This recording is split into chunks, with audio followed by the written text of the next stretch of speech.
海外维吾尔人在包括伊斯坦布尔在内的许多城市举办各种活动，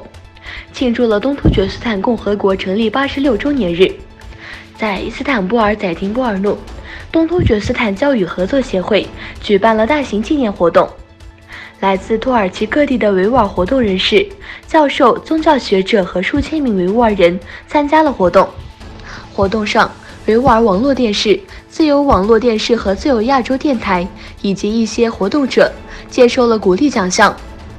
同日，在土耳其波尔萨市的维吾尔学生和土耳其学者举办了以东突厥斯坦为题的会议，会议上介绍了维吾尔人的局势和中国的压迫政策。土耳其警方逮捕了3名涉嫌谋杀维吾尔商人塞麦提的嫌疑人。塞麦提几天前在伊斯坦布尔法提赫地区被不明人士谋杀。警方表示，这3名嫌疑人在逃往叙利亚的路途中被警察逮捕。同时，乌兹别克斯坦和吉尔吉斯斯坦媒体也关注了塞麦提被谋杀案件。据当地媒体报道，塞麦提涉嫌将7亿美元从吉尔吉斯斯坦转移到国外的一个案件。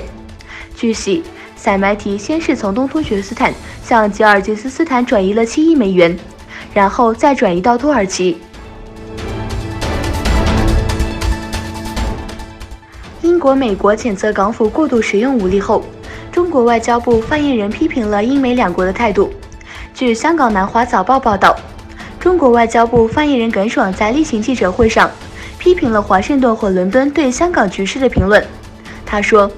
这暴露出英美政府的是非不分和伪善面目，以及他们的双重目标和别有用心。香港的反政府示威活动已经进行了6个月，但最近几周，警察与平民之间的冲突却升级了。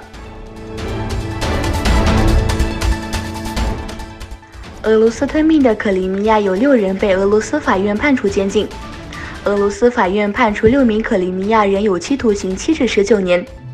6名克里米亚塔塔尔人在俄罗斯卢斯托夫纳多努的军事法庭受审，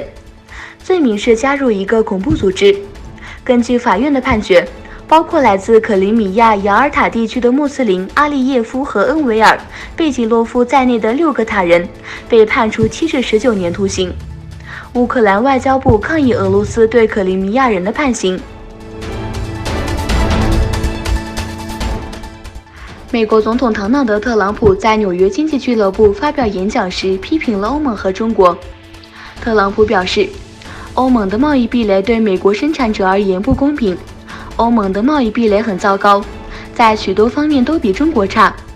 总统特朗普讲话中对美中贸易关系的状况做出了新的评估。特朗普认为中国的情况发生了很大的变化，现在急于跟美国达成一个贸易协定。他表示，我们也需要，但我们只需要一个对美国有利的贸易协定，